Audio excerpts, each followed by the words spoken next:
Hello friends, we are once again in my lovely and much improved since the previous makeover front room, study, office, nook, whatever you'd like to call it. I love this room and I spent so many hours about a month back completely giving it like a bit of an overhaul. But as I was doing that, I was just like reflecting on all of the work that this room actually needs. Like what I did was a very quick and hasty refresher to make the room usable and a clean zone while we're in the middle of this whole renovation. But there are so many things that actually need to go into this room before we can call it good, done, livable. So I thought it could be kind of fun to sit down and go through that today with you, not in like a morbid woe is me, I have so much work ahead of me sort of way, but like in a I'm really excited to take on all these fun challenges and see this room start to take shape sort of a way. So let's get into it. So the first thing that's going to have to happen in this room is very carefully stripping off all of the wallpaper and taking probably all of the plaster off the walls. Now, we already saw that there is some very fun wallpaper hiding behind this, a couple different layers actually. We've got the maybe dating to roughly the 50s, I don't know, question mark, nautical wallpaper, and then under that we've got something much older. Would love to save at least samples of both of those because I think they're very fun. And then underneath that we'll get to the original plaster, which in the main part of the house I'm hoping to save as much of the original plaster as possible. Pretty sure I got into the reasons why in a previous video, but suffice to say I want to keep the original plaster. However, in here, because this room is mostly exterior walls, it has seen a lot of damage from rain, weather, elements in general, and I think that has contributed a lot to this.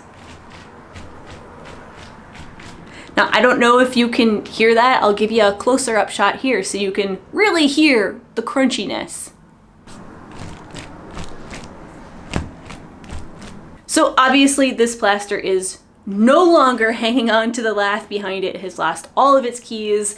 It's kind of hard to see on camera, but there are parts that are completely bulging and literally only being held on to by the wallpaper. So I think we're gonna have to take this room almost entirely down to the studs, even this one wall here that is basically the only interior wall. The plaster is in slightly better shape, but it's still in really rough shape. So I think we're gonna take it all down to the studs and then we're gonna have to redo it. Whether that is to redo it with more original plaster and lath or to go with drywall remains to be seen. I would love to tackle trying to do some plaster work, but I also know that it's the kind of trade that people spend years and years learning how to do properly. So on the one hand, this is a very small room and a very good candidate for trying my hand at it, but you never know. So step number one, opening up the walls and assessing the water damage situation, stripping it down to the studs. Also, once we've got the walls open, we just need to make sure that the structure behind everything is actually okay, because old houses are known for having some very interesting and not entirely up to modern day standards techniques holding them afloat. So, you know, going in, making sure everything looks good, sistering any beams that need to be sistered, all that kind of good stuff. While we're opening up the walls, we might also have to open up the ceiling. We'll have to see what the proper order of things is once we get in there, but for sure the ceiling is going to need some TLC. You can see here it is the original tin ceiling. It is lovely. However, it is also in need of a little bit of repair. It's got a ton of flaking paint on it, and that's probably lead paint, so we'll have to very carefully remediate that. And then also, Phil got very curious on his very first day here in the house and went up and touched it, and you can see where he touched the tint, it instantly rusted over. So we definitely need to be very careful with how we handle it. We need to go in and stabilize the rust on this section and make sure we don't cause any further damage going forward. Then next up is going to be this window, but because filming looking at the window is going to be probably very obnoxious, let's turn you around and talk about it over here. So that window is going to be a complete bear. I think this is one of the projects in the house that I'm the most nervous about tackling because it is huge. We just measured it the other day for something, and it's like roughly 64 by 75 inches. Like, it is massive.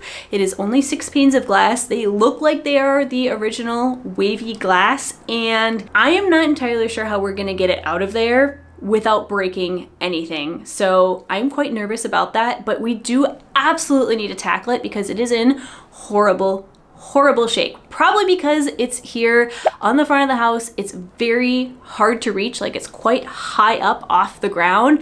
And I suspect that it hasn't had maintenance in at least 60 years, if not longer, at least on the exterior of the house. Because on the interior, you can kind of do a little bit of maintenance. And I can see that people have been, you know, trying to reglaze it and such, mostly with silicone, but you know, people have been making an attempt. But on the outside, forget it. It is so hard to reach by the outside. So this is going to be like a whole adventure. How do we get the window out in one piece? Is there a way to do it from the inside? Like, can we bring the whole window towards us to the inside? Or are we gonna have to get something like a boom lift and go around by the outside to the front of the house to try to take it off? I suspect that there is a way to maybe take off these strips of wood here, and then we can just kind of, if we're super lucky, tilt the window in towards us. That would be best case scenario, but either way, this whole window situation needs so much love. The window itself, like the window frame, needs to be reglazed. The woodwork surrounding it, all the trim, is showing a lot of signs of rot and it needs repair and repainting, and it's gonna be an absolute handful for sure. There's a lot of gorgeous trim on the outside of this. A lot of the original period details of the house are still intact. A lot are gone, unfortunately. We can see traces of where they used to be and no longer are, but they might actually be up in our attic, and even if they're not, we do have those signs of what they used to be. So we could replicate it, but that also is like a lot of carpentry work, and it's gonna be a lot of time, a lot of money, so much energy. Really looking forward to getting the windows restored, but oh boy, is it gonna be a bear. Also, while we're there, I am gonna try to make a new storm window for that. What's interesting is that this other room here, which is completely filled with Christmas ornaments, so I can't actually step into it,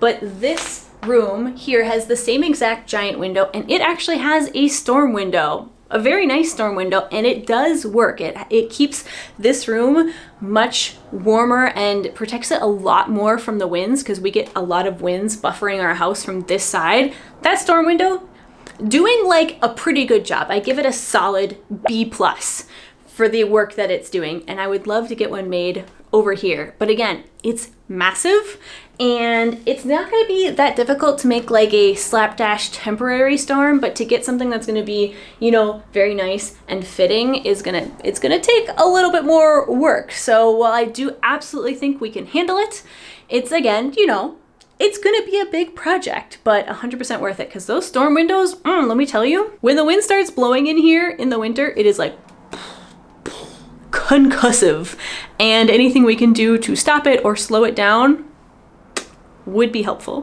While we're in this room, I did want to give a little update on the workstation, because as you'll remember from the original makeover video, one of the two shortcomings that I had for that makeover was this chair situation.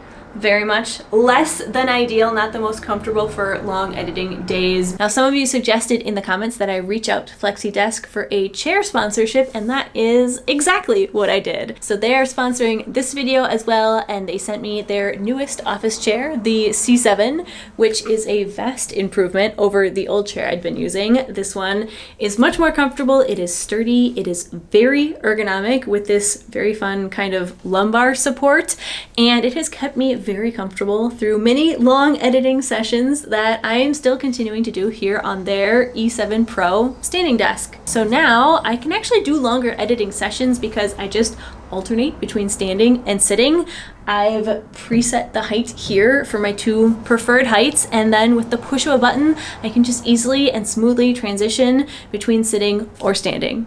So if you are interested in trying out the benefits of a standing desk for yourself, FlexiDesk is currently having their Black Friday sale. You can grab the best discounts on the standing desk, their ergonomic chairs, and more. Plus, you can use my code here on screen for an extra $50 off your own E7 Pro. So thank you to FlexiSpot for sponsoring yet another video and for making my office workspace even more comfortable and useful.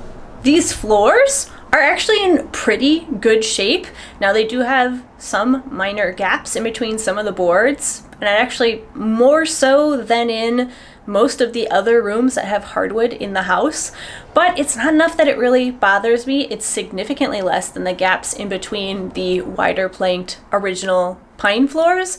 So I think I'll probably leave them, and honestly probably won't even bother sanding or refinishing them for many years, because you know hardwoods have a limited number of sandings you can do, and these are in good enough shape that I'm happy to just leave them for quite a while.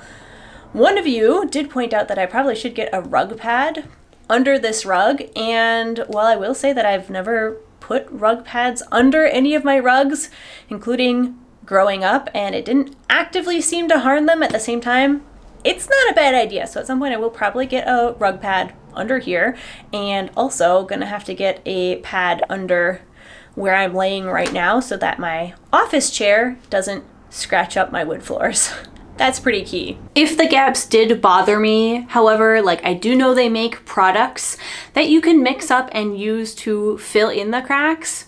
I've read mixed reviews and I don't know that I would necessarily go that far, but there are a couple ones that are quite large, and I would be interested in looking into appropriate historical options as well. Like I know that things like hemp or other types of rope were traditionally jammed into really large cracks, so that could be kind of interesting to investigate. But all in all, my kind of general opinion is that this is an old house. Things are never going to be square or level or perfect. Although I will say, interestingly enough, that all of the windowsills we have taken a level to so far are actually shockingly level still. So I should hold my tongue, but just the concept still applies. Old houses are quirky. They are not perfect. They were made really well and they have stood the test of time, but they're not perfect. So when I bought the house, I accepted a certain level of quirkiness, and having floors that aren't perfect, that have some gaps in them, are kind of part and parcel, at least for me. I will say though that I would love to get a little bit of quarter round back in here, because we had to take it up to do a little bit of work in insulation, and it never just made its way back in. So we will probably get some quarter round around the edges and the perimeter of this room, but also we got to get the heating in this room first. So first things first. How many times can I say first in a clip? All right, so the room is now currently de-wallpapered, de-plastered, stripped down to the studs. The window has come out, the ceiling has come down.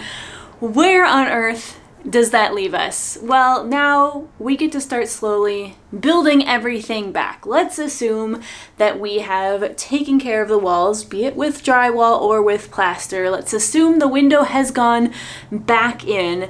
Now we can finally start to turn to aesthetics, to the fun stuff, the pretty things.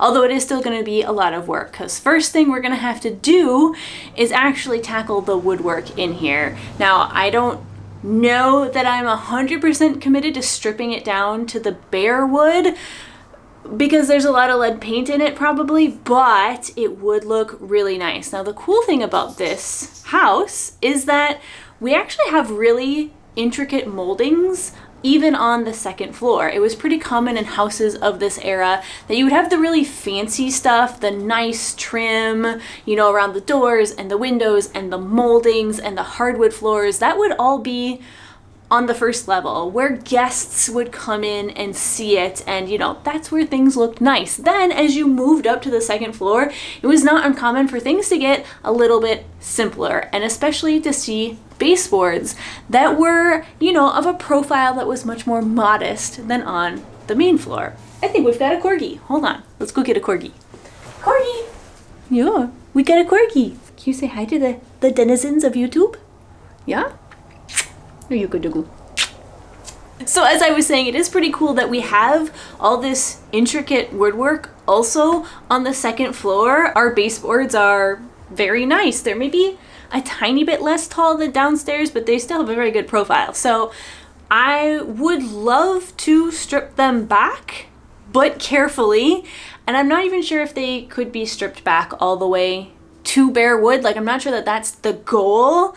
One, because I don't know if I want that aesthetically as a look, like it's quite dark, but also, and more importantly, because they are in very bad shape. In this room especially, there have been a lot of holes that have been cut out of them and then patched with sheets of metal. So ideally I should go in and put some Dutchman in there, like patch them with wood, do a real wood patch. Except that would be very, very visible if I would then go back and leave it as a stain, which on the one hand, I do think it adds to the story of the house. So I'm not entirely against it. Like, if I would decide that I would like this room to have bare woodwork, it wouldn't really bother me. And you know, you can do things to mitigate that, such as trying to choose similar species of wood for your Dutchman so that it blends in more. But that's probably the first thing that we would tackle, is all the trim, the baseboards, and I should actually mention all of the trim around the windows as well, which is equally ornate, if not actually even more ornate than downstairs. Very interesting situation we've got going on here with the molding, but there is a lot of woodwork in this room, and it probably should all be stripped down, at least so that the multiple layers of paint that are caked on there can come off and you can actually start to see and appreciate the true profile of these moldings, because they're stunning. I've got some excellent news for fans of the channel, which hopefully is all of you if you're here, and that is that there are going to be a couple weeks coming up here and there that are going to be double dose weeks. There are going to be not one, but two Shannon Makes videos on the channel, and this Monday is going to be one of those weeks. So you're gonna have a regular Friday upload video, and then a couple weeks here and there, you're gonna have a second video, probably on Mondays, just like this Monday. So mark it in your calendars, set an alarm, whatever it is that you would like to do. I just figured that people have so much to worry about this time of the year. I was like, if I can give you another little dose of relaxation and opportunity to just like zone out and have some fun with me here at the house, let's do it. Why not? Especially because I will probably be taking a short break or uploading slightly less frequently in January. So to make up for it, let's do double dose weeks here. And yeah, so I will see you not only for the rest of this video, but also on Monday. So then the next thing to do is going to be to tackle the walls and, you know, repaint them, re-wallpaper them. I don't know exactly what I want to do in here yet. It is just so far away that I have not really turned my thoughts to the question of aesthetics. Now, this room is very, very bright, thanks to that giant window that's causing such a pain in terms of repair. Oh, I'm sorry, are you going? So it's really, really bright in here, which means I could either embrace that and stay quite bright and airy, or I could go with something darker and more, at least more saturated, and it would still not feel too somber and dark because it does get a lot of light. I don't know. I think there could be really interesting solutions in either direction. Also, this would be a great place to do some wallpaper. I mean, obviously, there's already wallpaper all over the walls to great effect. So this could be a fun place to do a pop of a really wild wallpaper and just have some fun with that. I don't know. We'll have to see. I think this room could be really, really fun. I'm just not sure which direction to go with it. Speaking actually of directions to go with it, the question then becomes, do I leave it as an office or do I do something else with it? Because here's the thing. This window section here, I do wish I could turn and show you with my face, but again, the giant window is really messing with the exposure on the camera. But just imagine these three walls here becoming a giant sitting, cushioned reading nook. So you could sit here with a book in comfort, in luxury. You'd have plenty of light for reading. You could look out and people watch at everybody going by, because I actually do get a a surprising amount of foot traffic out here in front of the window. And then you could also add like a little ramp so that Canal could just walk up there. I mean, she's fully capable of jumping up there. Many of you have actually commented on the fact that the height of the windowsills in here is perfect for her to just walk up and look out the window. But, you know, I could give her a little ramp so she could just walk up and have a luxurious little bed in front of the window. I think that could be super, super fun. And if we carried on the idea of this being a Book Nook den situation, I have a really fun idea, but this angled wall right here. How do I stand to best show you this? Oh, it's tricky. I don't know. It's gonna be awkward either way. So like I said, this is a surprisingly small room, and I am having a hard time getting the camera far enough away to show you the full extent of the angled wall, but basically, this is our roof line. We have that fun gabled roof, and it's creating some slanted walls, mansard walls, in our house. This is one of them, and I thought that it would be kind of fun to turn this into like some sort of built-in bookcase situation. Now, originally I was inspired by this sort of showroom situation over at IKEA. Since when has the IKEA showrooms actually worked to inspire anybody? I don't know, but every time I walk into this one, it's just so interesting to me. And it clearly actually screams Shannon to me, because one time Phil went to IKEA by himself and he sent me this picture saying, I think you would really like this. And then I texted him back the photo that I had taken the last time I went to IKEA, and I said, yeah, I know, I really like this room. So it would be kind of fun to do something where, you know, there's a slanted wall here. If you could build out a bookcase, you know, the problem is originally I was thinking build the whole wall out, but the problem is that this door needs room to open. So if we open this all the way out here, yeah, that's where you're left with. So you can see, you can go a little bit wider than this table currently is, but not much. Okay, I've actually managed to discover an angle that shows you kind of everything, but imagine slanted wall here, built-in bookcase out to like somewhere here. You could even do a kind of cool thing where you would set the last row of the bookcase, like the bookcase could have books that would be facing this way, but then at the very end you could have books, like just one row of books that would face out, so that when this door was open and you were looking in, you would actually see a small row of books here. I think that could be kind of fun. I also think that's kind of fun to think about too, is not just how the room looks when you're in it, but how the room looks when you're looking into it from other parts of the house. I don't know. Am I boring people? I am feeling like I'm rambling a little bit, but I'm having fun. I hope you're having fun. Anyway, let's move on to the next thing. And actually the next thing is right over here if I pivot you around, and it is this lovely closet here, which is the access, one of the two accesses to the attic above us. So this is a little Harry Potter sized cabinet created by, you can see the slant there, that is the slant of the stairs going up to the attic. And I think this is actually, could have a lot of fun things to do in this area. Let me set you down, we can talk about it. So I have, for context, and a bit of the comprehension of the size of this closet, wedged myself into it.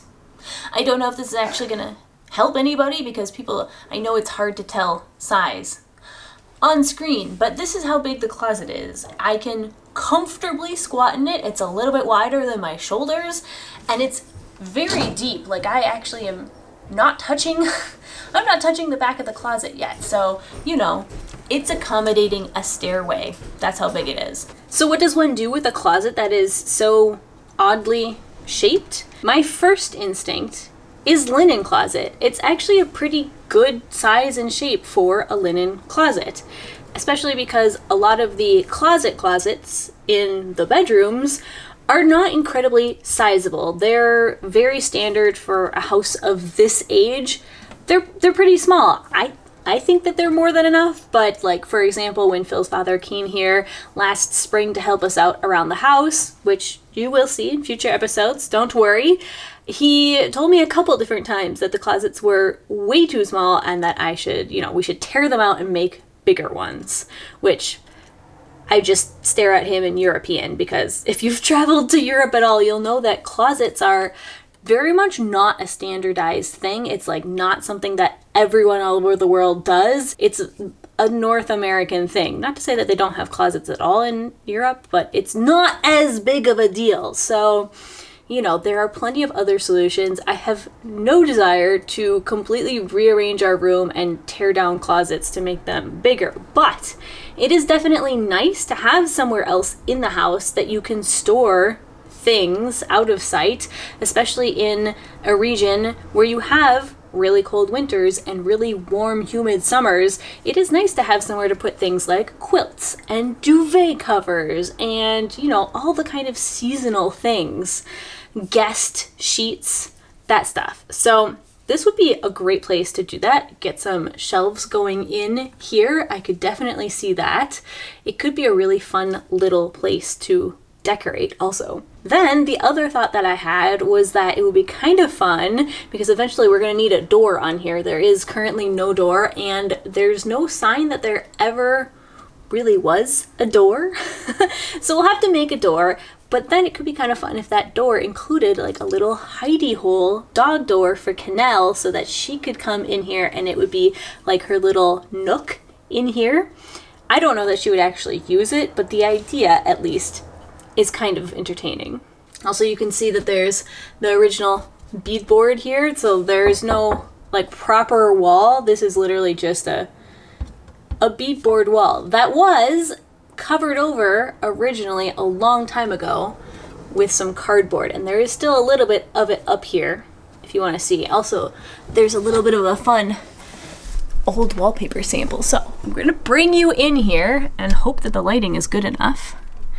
So here's the cardboard.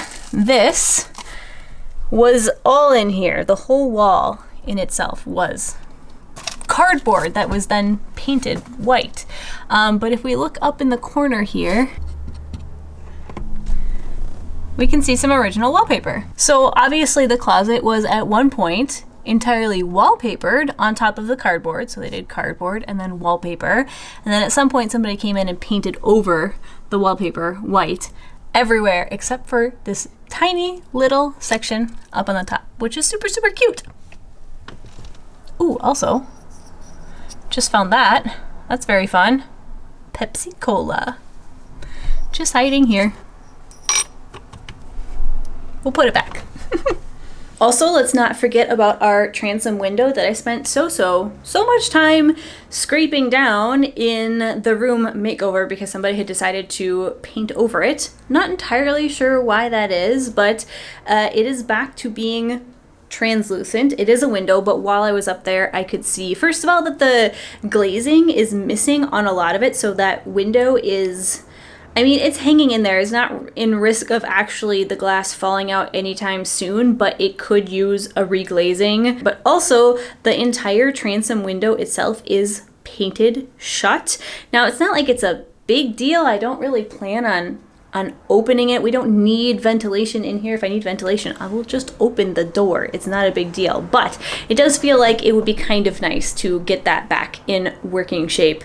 As well as, actually, speaking of that, we can see here, this door, also, all of the doors in this house, and this one is no exception, need to be taken down. A lot of them stripped, that's purely for me, for the fun of it, but a lot of them need work because they are starting to do exactly this. They are slouching, I guess we could call it. I don't know if maybe there's like a better term for it, but the mortise and tendons are coming apart and all in the same way. They're all failing in exactly the same way. They kind of just need a good schmirk. Like that. That's the technical term, schmirk. But in this case, and in a lot of the cases, people have just been painting over it. So now it's not as easy as simply clamping it and gluing it or clamping it and securing it with some wood dowels. It's to like you have to clean out all the paint that's in here that's preventing it from closing. So that is an eventual goal. And then while we're working on the door, this one Oh, this one doesn't have nice hinges. Well, I was gonna say while we were working on the door, we could strip the hardware down and expose the gorgeous hinges, but this is one of the only doors in the house that doesn't have nice hinges. You can see it used to have nice hinges at one point in time, but no more. So we could strip the hardware on the handle down so that the porcelain hardware shows a little bit better. Or I could just go out and get a little bit of nice hardware, like buy it from a salvage store, of which I know a couple really good ones, and we'll probably be taking some field trips soon to go check out some salvage stores. But we could go replace these with hinges that were either very much matching or at least similar to the ones in the rest of the house, and same for the doorknob. Now, obviously, this is all subject to change as I get in there and we start pulling the place apart. We might discover that there are several cans of worms that we didn't foresee, that we didn't anticipate. Plans may change, that's fine. It's just if we look at the scope of work for this one room, and keep in mind, this is the smallest room in the house. Not counting the closets, we have a lot of work ahead of us, and lest you think you need to console me or that I am in a state of despair, let me remind you, this is exactly why I bought the house. I wanted a project house. I wanted to do this work, and I am so looking forward to doing it, but it is a lot of work by necessity. So that's where we're at. Feel free to let me know what you think about my plans. Did I miss any really obvious steps in the room? Do you have thoughts on intended uses? Would you keep it as an office? Would you use it as a book nook? Would you have an entirely different idea for it? Also, for the little closet back there, what should that become? Feel free to let me know. I hope you're having a great day, and I'll catch you in the next video. Bye! Having way too much fun on this chair. Woo-hoo-hoo. Oh, such a good double. Look at them beans. Corgi has left the building.